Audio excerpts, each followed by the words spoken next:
अस्सलाम वालेकुम स्टूडेंट, अब हम स्टार्ट करते हैं क्वेश्चन नंबर 6 से। क्वेश्चन नंबर 6 है व्हाट इज़ फर्मेंटेशन।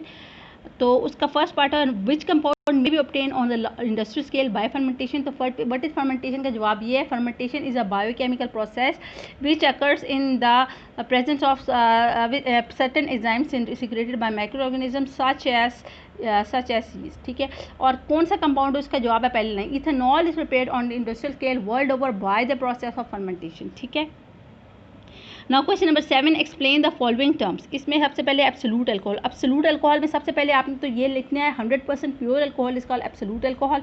उसके बाद ये आपने इस पैराग्राफ की लास्ट लाइन लिखनी है, absolute alcohol can be obtain bye distillation of the rectified spirit in the presence of calcium oxide which absorb it's moisture. इसके बाद नेक्स्ट क्वेश्चन, नेक्स्ट टर्म आपकी है मिथाइलेटेड स्पिरिट। तो मिथाइलेटेड स्पिरिट में आपने डीनेचिंग of alcohol की पहली line लिखनी है, some time ethanol is denatured by the addition of 10% methanol to avoid its use for drinking purpose, such alcohol is called methylated spirit. इसके बाद आपका है रेक्टिफाइड स्पिरिट। तो आपने अल्कोहल ऑब्टेन बाय फर्मेंटेशन से लेकर आपने यहाँ तक लिखना है रेक्टिफाइड स्पिरिट, जहाँ मैं पॉइंट आउट करूँ यहाँ तक इसका जवाब है। फोर्थ टर्म आपकी है denaturing of floor. Denaturing of alcohol में आपने ये जस्ट फुल पैराग्राफ लिखना है, पहले तो आपने एक लाइन लिखी नहीं थी ना मिथाइलेटेड स्पिरिट में, डीनेचरिंग अल्कोहल में आपका फुल पैराग्राफ आएगा। ठीक है, अब हम क्वेश्चन नंबर 8 में आ जाते हैं कि how does ethyl alcohol react with the following reagent. तो देखें कंसनट्रेटेड H2SO4 की बात हो रही है, अगर कंसनट्रेटेड H2SO4 है 180 डिग्री सेंटीग्रेड है तो फिर क्या होगा, ये इथीन देगा। और अगर ज़्यादा कंसनट्रेटेड है लेकिन 140 डिग्री सेंटीग्रेड है तो तब ईथर देगा, यही इथाइल अल्कोहल और वाटर देगा। और सोडियम के साथ रिएक्ट करेगा तो सोडियम इथोक्साइड देगा और 1/2 H2 देगा। ठीक है, PCl3 के साथ रिएक्ट करेगा तो आपको पता है कि फिर इसकी PCl5 ये PCl5 के साथ रिएक्ट करेगा तो इसकी हाइड्रोजन Cl से रिप्लेस हो जाएगी, POCl फिर HCl आ जाएगा।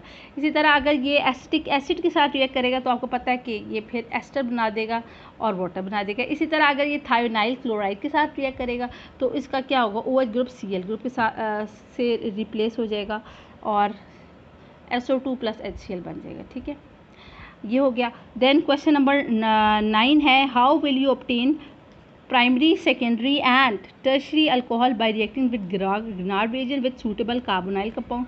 तो ये वाली क्वेश्चन है, अगर ग्रिग्नार्ड रिएजेंट फॉर्मल्डिहाइड के साथ बनने मिलेगा तो हमेशा प्राइमरी अल्कोहल देगा, लेकिन अगर ग्रिग्नार्ड किसी और एल्डिहाइड मिसाल के तौर पे एसिटाल्डिहाइड के साथ रिएक्ट करेगा, इस इक्वेशन में बताया जा रहा है, तो सेकेंडरी अल्कोहल देगा। और अगर यही ग्रिग्नार्ड रिएजेंट किसी कीटोन या किसी भी कीटोन के साथ रिएक्ट करेगा तो टर्शियरी अल्कोहल देगा।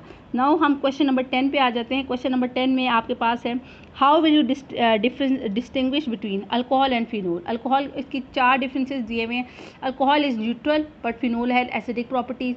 Phenol gives deep purple color with FeCl3 but alcohol does not. Phenol gives white PPT with Br2 but alcohol does not.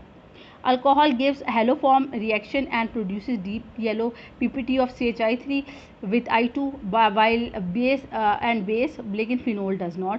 इसके अलावा आपका डिस्टिंक्शन बिटवीन अल्कोहल कौन सा है, distinction between alcohol and ether. तो आपको पता है कि alcohol react with sodium metal to give hydrogen gas but ether does not. कुछ ऐसी अल्कोहल होती है जो हेलोफॉर्म रिएक्शन देती है। ठीक है, मिसाल एंड प्रोड्यूसेस येलो पीपीटी, जबकि ईथर कभी भी नहीं देगा हेलोफॉर्म। डिस्टिंक्शन बिटवीन मेथन, इनमें सबसे बड़ा डिफरेंस तो ये है कि जो इथेनॉल है वो आयोडोफॉर्म टेस्ट देता है और methanol does not give haloform.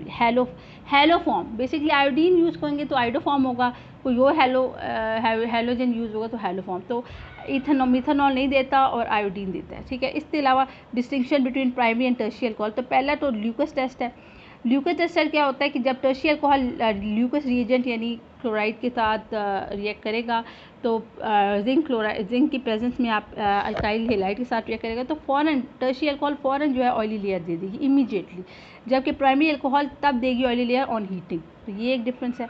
Then distinction between 1-प्रोपेनॉल एंड 2-प्रोपेनॉल। तो 1-प्रोपेनॉल क्या है, it is a primary alcohol and 2-प्रोपेनॉल is a secondary alcohol.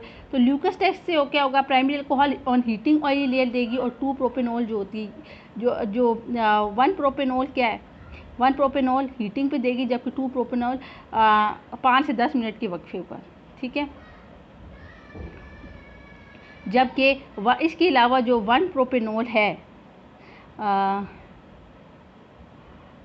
1-propanol does not give iodoform test what propanol, क्योंकि देखिए जब भी किसी कोई भी कंपाउंड हो, ठीक है, उसमें बीटा पोजीशन जिस कार्बन के साथ फंक्शनल ग्रुप अटैच होता है वो कहलाता है अल्फा कार्बन। तो जिस कंपाउंड में भी बीटा पोजीशन पे अगर CH3 ग्रुप मौजूद है ना, तो वो आयोडोफॉर्म टेस्ट देता है या हेलोफॉर्म टेस्ट देता है। देखिए अब इसमें ये जो है ये कौन सी कार्बन है, अल्फा कार्बन, और ये है बीटा कार्बन। तो बीटा कार्बन में CH3 ग्रुप नहीं मौजूद, तो ये नहीं देगा आयोडोफॉर्म टेस्ट। लेकिन जो 2-प्रोपेनॉल है ये वाला अल्फा कार्बन है, क्योंकि इसके साथ OH ग्रुप अटैच है, तो इसके साथ वाला जो कार्बन है वो बीटा कार्बन है। तो इस कंपाउंड में बीटा पोजीशन पे CH3 ग्रुप मौजूद है, तो ये जो है ये आयोडोफॉर्म टेस्ट देगा। तो ये भी एक फ़र्क है इनमें, ठीक है। So this is the end of question number 6 to 10।